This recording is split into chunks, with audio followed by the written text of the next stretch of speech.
He slowly lowered himself back into his seat, murmuring under his breath. Though heroes rise throughout the world like fish in a mighty river, surging forth endlessly year after year, in the end, they shall all become stepping stones beneath my path.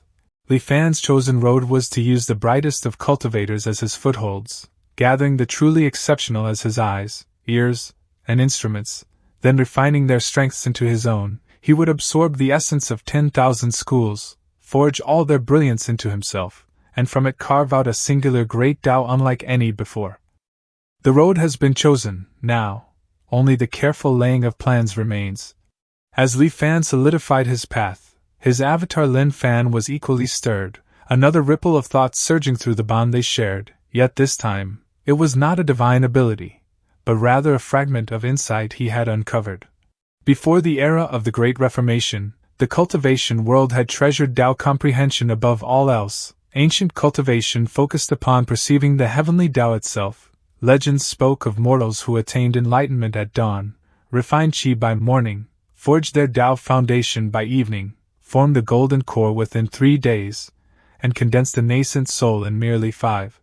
Some would sit in meditation for a century, only to experience sudden enlightenment and leap directly from mortality into spirit transformation in a single bound. Unfortunately, throughout the vast history of cultivation, fewer than 10 had ever achieved such miraculous ascension. Most epiphanies merely allowed one to advance a realm or awaken a divine ability, but in the present age, true Tao comprehension had become vanishingly rare. Gaze into the laws of heaven and earth, seize the essence of heaven and earth, strip away the marrow of heaven and earth. Li Fan's thoughts hardened. If heaven refuses to bestow it, then I shall claim it by force. Why should I rely upon comprehending the Tao? After mastering these 2 divine abilities, Li Fan spent another half-month within the Tianxian mirror, carefully stabilizing his newfound insights. Only then did he decide it was time to seek the opportunity needed to shatter his bottleneck. Comparing the location imprinted within his mind against the map of the Tsongyan Sea, he found his destination, Yining Island.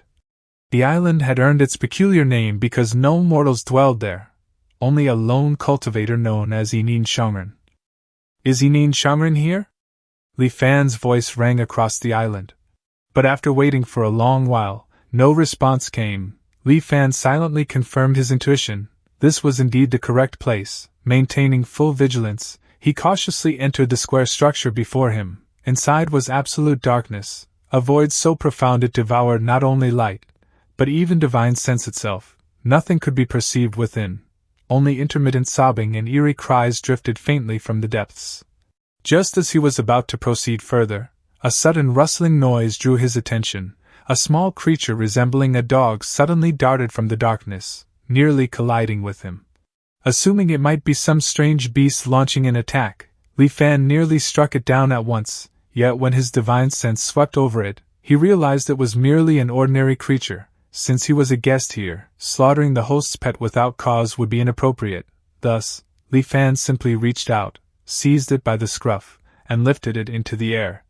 Bringing the creature closer for inspection, Li Fan immediately felt a surge of disgust. Though dog-like in form, each of its limbs ended in disturbingly human hands. Across its stomach writhed 5 or 6 grotesque eye-like organs, blinking intermittently as they stared directly at him. What in heaven's name is this abomination? Suppressing the instinct to hurl it away, Li Fan held it behind him and stepped deeper into the darkness.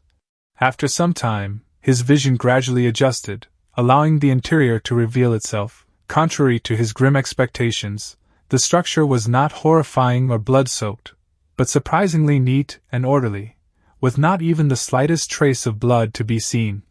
Transparent cages lined the interior, each containing bizarre and grotesque creatures of various forms.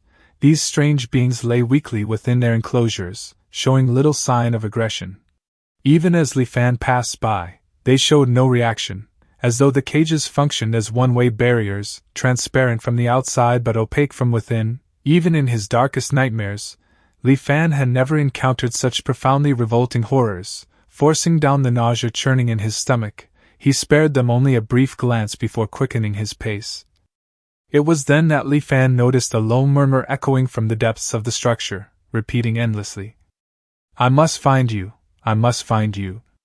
Following the voice deeper inside, Li Fan eventually arrived before a massive rectangular transparent cage. Standing directly before it was a solitary man, his gaze obsessively fixed upon the enclosure while muttering the same phrase like an unending mantra. I must find you, I must find you. Fellow Taoist Yin Shangren? Li Fan called from a safe distance, deliberately keeping space between them. Yet the man showed no sign of hearing him whatsoever. At that moment, the dog-like creature in Li Fan's grasp suddenly began barking frantically, struggling as though pleading for its master's rescue. Startled by the barking, Yin Shangren abruptly spun around. Upon seeing Li Fan, realization dawned across his face. Aya, a guest has arrived, Aya, a guest has arrived. Two voices emerged in strange succession, one after the other, as though an echo had sounded from within him before reaching the outside world. Li Fan's eyelids twitched faintly. Releasing the bizarre dog, he offered a slight bow. I pay my respects, fellow Taoist. The moment its strange human-like hands touched the floor, the creature whimpered pitifully and scampered toward Yin Shangren's feet, rubbing against him obsequiously. Yin Shangren hastily smoothed his disheveled hair, appearing slightly embarrassed. I was too absorbed in contemplation and failed to hear your call, fellow Taoist, please forgive me. Once again, those two unsettling voices spoke one after another. Yin Shangren casually kicked the creature aside before enthusiastically gesturing toward Li Fan. This is hardly a suitable place for conversation, fellow Taoist, please come this way. Yin Shangren led him onward, only to suddenly pause as though remembering something important. Turning back, he addressed Li Fan. Ah, that's right, I am not called Yin Shangren, my true name is Yin Shangren, Yin Shangren. Yet the strange dual voices layered atop one another made it sound eerily like Yin Shangren. So that is the truth. Li Fan instantly understood. The cultivators of the Tsongyun Sea had likely twisted his name mockingly. Bowing once more, he greeted him properly. Greetings, fellow Taoist Yin Shangren. Ha ha ha, good. Yin Shangren appeared genuinely delighted to hear his name spoken correctly. Beyond the narrow doorway lay an enormous collection of strange artifacts. Yin Shangren enthusiastically introduced each item one by one. The staggering diversity of specimens left even Li Fan astonished. Continuing onward, Yin Shangren suddenly froze before an empty display pedestal, pointing toward the vacant stand. His face turned deathly pale, his trembling finger quivering violently. His lips moved, yet no words emerged for a long while. Unable to ignore it, Li Fan finally asked, Fellow Taoist Yin, what's wrong? Yin Shangren looked utterly horrified. My treasure, where is it? The dog-like creature behind him whimpered guiltily, ears drooping low. It cast a furtive glance upward before huddling at Yin Shangren's feet, trembling. Witnessing this, Li Fan suddenly had a thought. Hesitantly, he asked, Fellow Taoist Yin, this treasure of yours, it wouldn't happen to be a bone, would it? Yin Shangren's face instantly lit up with joy, nodding vigorously. Yes, have you seen it? Li Fan's expression turned strange. Without another word, he led Yin Shangren back toward the building's entrance.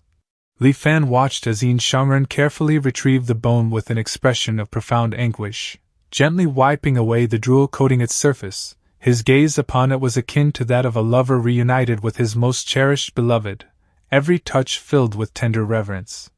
Clutching the bone tightly, Yin Shangren held it as though terrified it might vanish once more. His expression became distant and solemn. This is an extraordinary treasure. I could lose every other artifact I possess, but this is dearer to me than even my own life. Hearing this, Li Fan's expression grew serious. Genuine curiosity flickered within his eyes as he regarded Yin Shangren questioningly. Yin Shangren began. I assume you are familiar with immortal miasma. In the beginning, the immortal miasma only spread among mortals. It posed absolutely no threat to cultivators. Only later, after a cultivator somehow became infected, did it begin spreading among cultivators as well. Li Fan's gaze fell upon the white bone in Yin Shangren's hand. You mean to say? Yin Shangren giggled strangely, lovingly stroking the rib as though it were the most precious relic in existence. Exactly, this rib belonged to that very first cultivator ever infected by the immortal miasma. But noticing Li Fan's complete lack of shock or excitement, Yin Shangren's face shifted to confusion. When you behold it, don't you feel your entire body tremble with indescribable excitement and awe? Li Fan repeatedly shook his head. Yin Shangren sighed deeply. Ah, what a pity that you cannot appreciate its true value, fellow Taoist. The infection of cultivators by the immortal mortal miasma is among the most monumental events in all of history. Its influence upon the current cultivation world is second only to the Great Reformation itself. The remains of that first unfortunate victim hold immeasurable research significance and commemorative worth. Are you not curious how a plague affecting mortals could possibly mutate enough to infect cultivators? If I can uncover the source of this transformation, perhaps I can eradicate the immortal mortal miasma at its root. When that day comes, I shall be revered throughout the cultivation world as a monumental figure. For a brief moment, Yin Shangren seemed utterly lost within his own grand fantasy. After some time, seeing Li Fan's face remain completely expressionless, Yin Shangren let out a long, disappointed sigh, like a master grieving over an utterly hopeless disciple. You simply do not understand this fellow Su. Su something, never mind. Every single bone from that unlucky soul's skeleton is priceless, coveted fiercely by countless cultivators. I was incredibly fortunate to secure this single rib. Naturally, the most valuable relic of all is his complete skull, currently preserved at the headquarters of the Myriad Immortals Alliance. Yin Shangren's gaze grew distant with longing, drool nearly slipping from his mouth.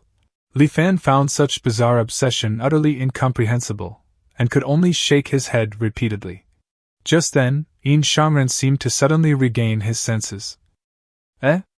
I've only just realized. What brings you here so suddenly, fellow Taoist? Just then, Yin Shangren seemed to snap back to reality. I just realized. What brings you here so unexpectedly, fellow Taoist? Together, Li Fan and Yin Shangren returned inside and sat within a designated resting area. There, Li Fan finally explained the true purpose of his visit. Yin Shangren immediately became animated, practically spraying saliva as he spoke excitedly. Oh? You wish to ask about breaking through into the Foundation establishment realm? Then you have come to exactly the right person, fellow Taoist. I dare say no one alive understands Foundation establishment better than I do. Li Fan responded with a pleasant smile. I am eager to hear your insights. So-called Foundation establishment is the act of constructing the very foundation of one's cultivation. But tell me, do you truly understand what this Tao Foundation is? Li Fan reflected briefly before replying. The Tao Foundation is the cornerstone of a cultivator's path. Once one reaches final stage Qi refinement, a personal Tao Foundation must be established to continue onward. Otherwise, even if cultivation were to increase, it would resemble building a towering 100-jiang structure atop loose sand. The slightest tremor would cause total collapse. When discussing scholarly matters, Yin Shangren became strikingly serious. He nodded. Correct, and herein lies the true question. In the modern era, establishing a foundation absolutely requires a curio of heaven and earth. But what, exactly, are these curios? You have surely read the treatise on curios. You know that after cultivators perish, heaven and earth transform them into curios of heaven and earth. Does this not suggest that living cultivators themselves could be viewed as incomplete curios, not yet fully refined? Heaven and earth itself is akin to a grand crucible. The final products of its refinement are complete curios of heaven and earth. Therefore, everything within heaven and earth can be regarded as an unfinished curio. Curios are collections of laws. Are humans not the same? The human body is crafted with extraordinary intricacy, containing endless mysteries. Why should it not also be considered a curio? Fellow Taoist, did you also know that some cultivators capture mortals with unique talents, refine them into curios of heaven and earth, and use them as Tao foundations, thereby seizing those mortals' extraordinary gifts for themselves? I too am human, so could I myself also be a curio?